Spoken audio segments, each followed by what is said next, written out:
everyone, this is Alyce-Kay Ruckelshaus, my second time through trying to tape a flip through of this. um, I have so much to learn about how to do these, and I hope that you all will be patient with my lighting and spacing and everything else, and I can only get better, right? So anyway, this is a junk journal that I just finished making last night, and I used the French industrial paper by Colorbach throughout this whole thing, and I have a grosgrain ribbon on it as a closure, and I might put it through the binding here in the back so that it doesn't, so you don't lose it. This yarn that's on here, my husband is a knitter. He knits sweaters using vintage hand-operated knitting machines, one of which is from 1890. It's very cool, and you can look for him at Chester River Knitting Company. And anyway, so I've used this yarn throughout. It's really, really soft, and I think it's linen with rayon wrapped around it. I'll have to ask him again to be sure of that, but I think that's what it is. He usually sticks with natural fibers, but I know this one has rayon on it. Okay, so hopefully I will stay in frame here, because like I said, I'm still learning this. So anyway, you open this up, and it's pretty chunky. That's how it looks. You open this up, and there's a little book plate here for you to write your name, and if you want to write the dates that you're working on this journal, you can. For those of you who aren't familiar with junk journals, one of the things that is really cool, well, there's a lot of things that are cool, besides the fact that they're just gorgeous works of art and everyone is different. You can write any place. You can write here in the cover, you can write on these pages that have designs on them, you can write, you'll see lots and lots of places to write. It's not just on the pages. And you also don't have to write in order. So like if you just have a little bit to write one day, you can look through and say, oh, there's this little card is just the right size, and so I can write on the back of that. And later on, if you decide you want to have that card someplace else in the book because it goes with something else that you wrote, then you can move it, and you can just do it however you want. It's very cool, but it's all interactive. And you know, there are lots of videos on YouTube where people show how they're using their junk journal, so you could look for those. Usually it says how I use my junk journal or something like that if you Google that. But one thing that I haven't seen that I think is like one of the perfect ways to use this is to use it as kind of a spiritual journal. And I'll talk about that a little bit more, but let's get started looking through this. Okay, so you're going to see lots of tuck spots and pockets throughout and tags. So these little tags that I made, they have design on one side and they're blank on the other, and you know, and I might have put in too many tags. I don't know. I just wanted to use up all the scraps that were left after making this book, and so if you want to take some out and use them as gift tags or something, or to send with a card or something, you're welcome to do that, and you're also welcome to move them around. And there's this kind of thing. I keep forgetting to ask my husband. I think this is a barometer, but I'm not sure. We're going to call it a barometer. I don't think it's a clock. It only has one hand, and it doesn't have the right numbers. So maybe somebody can tell me. Anyway, that's kind of the theme throughout the book.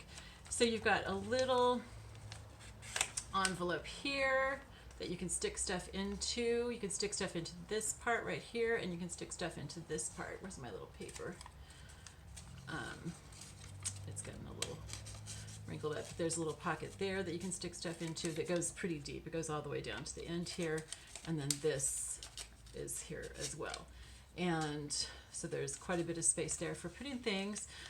With junk journals, they're called junk journals for a couple reasons. One, because you use your junk to make it, you know, like stuff that you've had around for a long time. As you'll see, a lot of the stuff that I have in here is just old stuff that I've held on to for a long time, and now it's time to use it.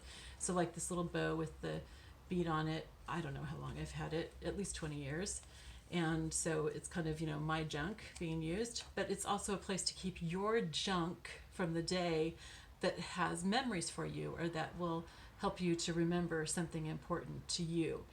And so one of the things that I think is really important, here's a pocket with a tag that you can write on, and you can write on the pockets themselves, you can write on the fronts and backs of tags.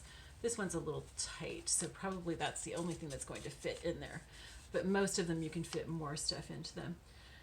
And here's another I won't talk about all this so that I can talk about what I started to say, but I do want to show you this. Okay, so this up here is called a corner tuck.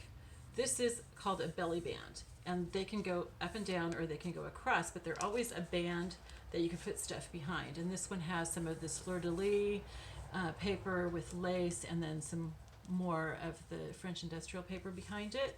And then I've got two little things in here that you can write on.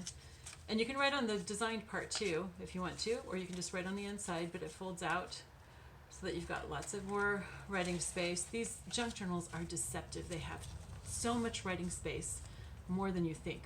And then there's these little tags here that you can write on, and you can separate these if you want. It'd be easy to untie my thing. It's just a, what do you call that, a pull through loop kind of thing. So you can easily take that apart and make them separate if you want. And here's a corner pocket with another thing that opens up, and a couple of tags that you can write on. And this one is loose, so there's lots of space to put extra things in. But anyway, I was starting to say, one thing that I've taught for years about studying the Bible or reading the Bible is to always ask 3 questions. And that's to ask, what did I learn about God from this passage? Okay, so this was too big to fit in there, so I just cut off part of it, and the rest of it I think is in another page someplace. That's a side tuck. Ask, what did I learn about myself from this passage? What did I learn about God? And what should I do about it? Which might mean, something that you need to change about yourself, or it could be, wow, God showed me my purpose in life or something, whatever. Anyway, I realized a couple months ago that these are great questions to ask, not just about reading the Bible, but also about life in general. Like each day now, when I go to bed, I sit there and think, or sometimes it's like while I'm getting ready for bed, okay, so this is blank, you can write there, you can write on here, and then there's this, what's called a Rita Donnelly flip, after Rita Donnelly, who came up with the idea. So you can flip it open and write there, and these are all throughout. And then there's a little pocket, so you can put these things in here. So these are small. You could write like a Bible verse or a quote or something on it. Or you could have 1, 2, and 3 all be one story or something.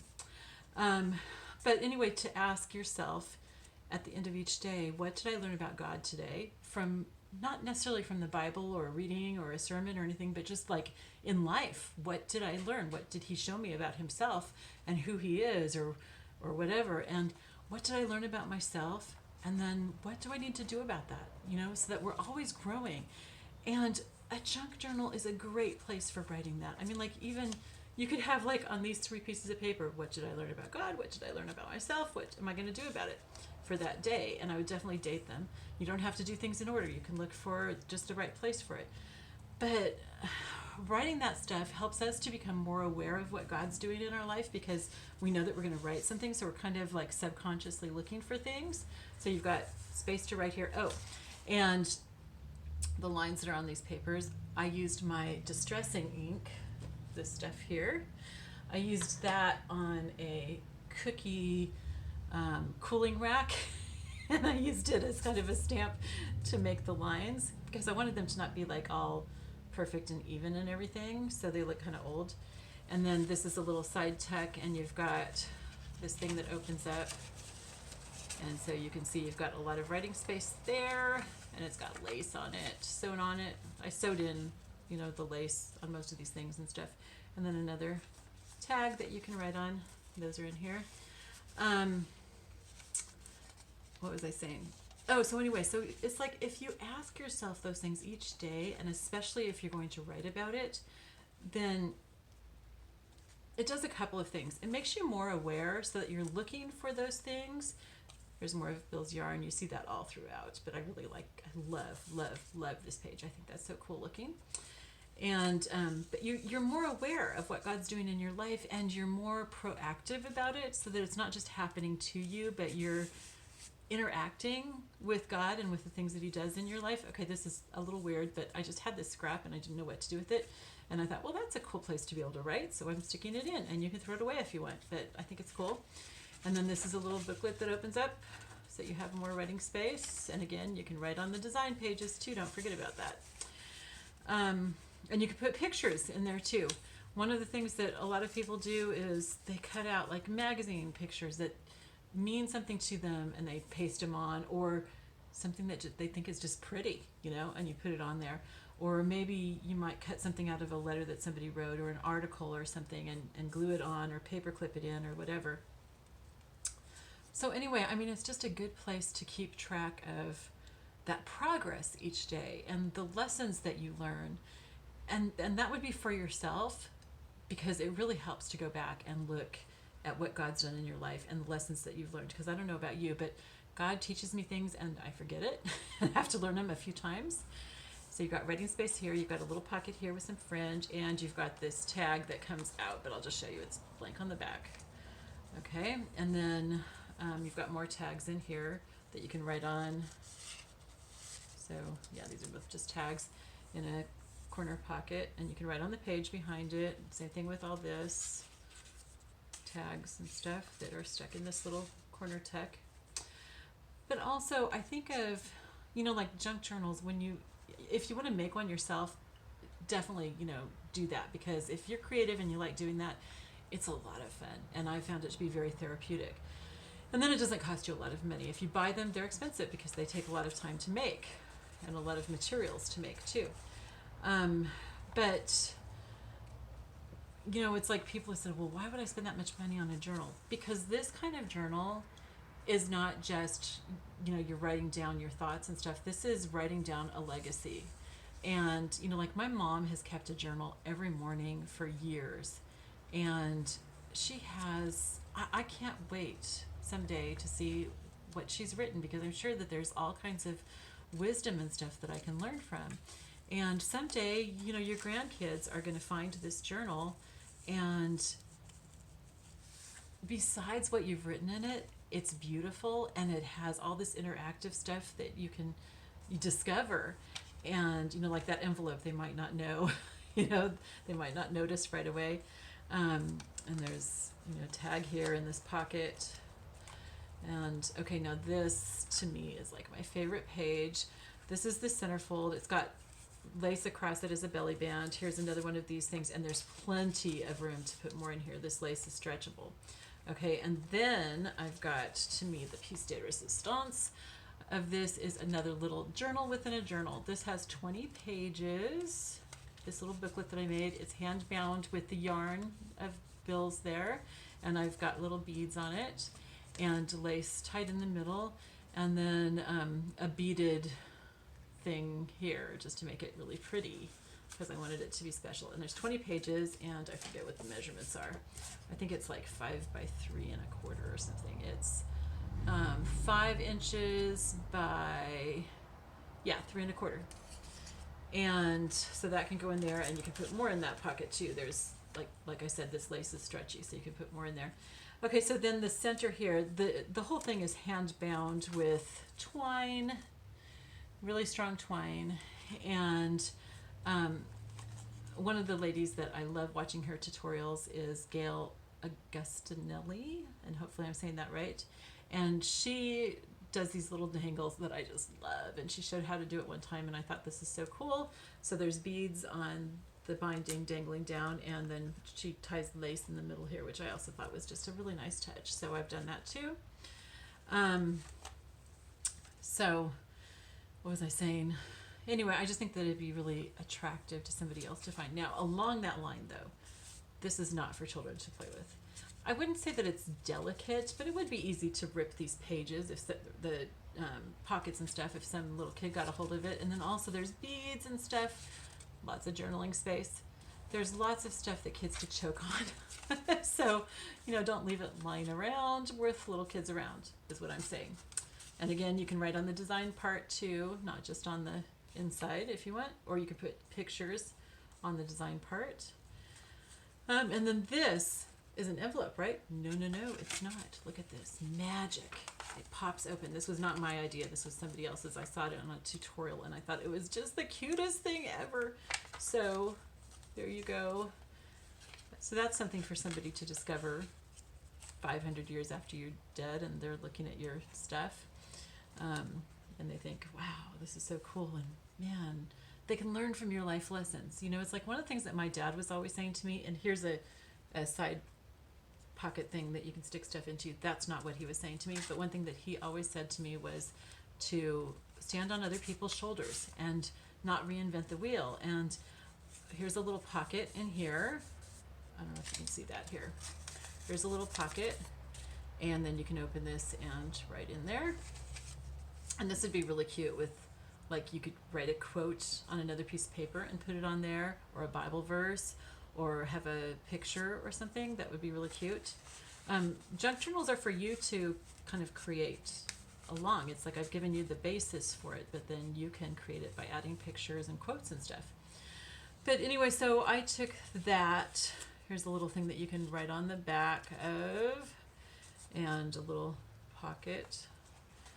And the lace is, most of it is sewn in. There's a few places where I've glued it, but on the sides of the pages it's always sewn. And another little tag. But one of the ways that I applied that was I want to learn from other people's mistakes, and I want to learn from their victories too. That way, you know, I'm still going to make mistakes, but I can make different mistakes. And when my kids were growing up, I always told them, don't make the same mistakes I did. Be creative and make your own mistakes, but learn from my mistakes. So here's some more fringe on this one. This pocket looks kind of Western to me because of the fringe and the colors and the shapes and everything. This is one of Bill's buttons. He has loads of really cool buttons because of his sweater making. And another tag that you can write on. And this pocket is just waiting for you to fill it. This is another Rita Donnelly flip right there. And a little tablet of paper. I'm not sure how many pages I've got in there. Quite a few. Anyway, with a little rosette and lace on it, sewn onto it.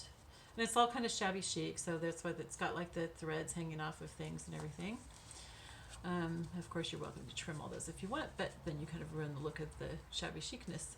And here's another little booklet, tablet of paper, so you can write, you know, a whole bunch of individual things on there, or use it to just write something straight through. And it's got one of those little bows that I showed you at the beginning that I've had for many, many years that have the little bead in it. And then another Rita Donnelly flip, which is a pocket. Most of those are pockets, not all of them. And then this is a little envelope that you can put stuff into if you want to. You know, stuff like receipts. You know, if God really helped you make your money extend far enough to get all your groceries that week, you write that on your receipt and put it in here. You know, it'll be cool for future generations to see that and hear about what God did, and it'll also be cool for them to see the prices in the future. Okay, so this, I have a couple of these. It's not really an envelope. I just had these triangle pieces left over from the stuff that I made for this, and so I thought it'd be cute with a piece of paper like that, but I don't want it to fake you out and think that you've got another envelope. So you can write on the back of it, and it tucks in there. And then here's just, I had a little piece of paper left, so I made a little flip here so that you can write on that. Just gives you a little extra space to write.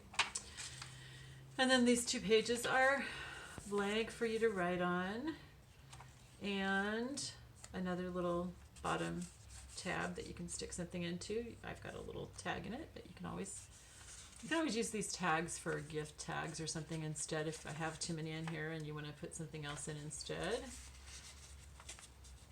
I like this fleur-de-lis. I think that's really pretty. And then another little fake envelope here, but that's a pocket. Okay, so you can put stuff in there. And then here's I think this is the other side of that one that I cut off. So you can write on this, but it looks kind of cute sticking out of there. And you can use that pocket for lots more because it's got lots of space in it. And then this is a top corner tuck. You can put some things in there. And I just stenciled this with my distressing ink. And then another belly band, and this is just a little tag that's blank on the back, and this is a little booklet with more space to write, with a little rosette and lace.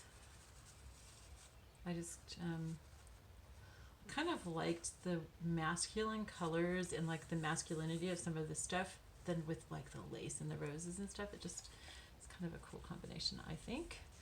And then another tag in this pocket that you can put more stuff in, and you can put a lot more in this corner tuck also. And then this is actually an envelope, I think.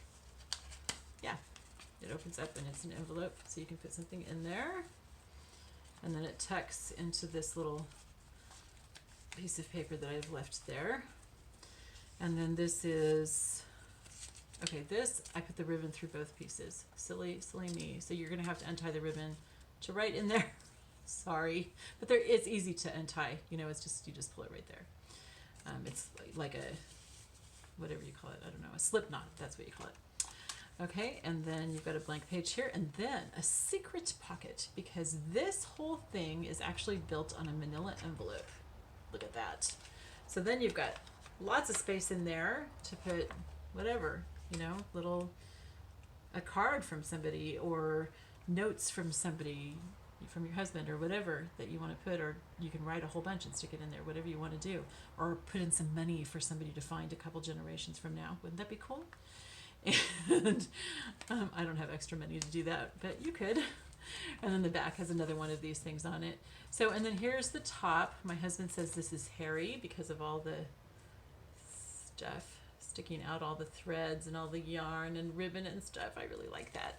And then it's real chunky. There's all these pages like this. So you really do need something to hold it closed. So that's why I've got the ribbon.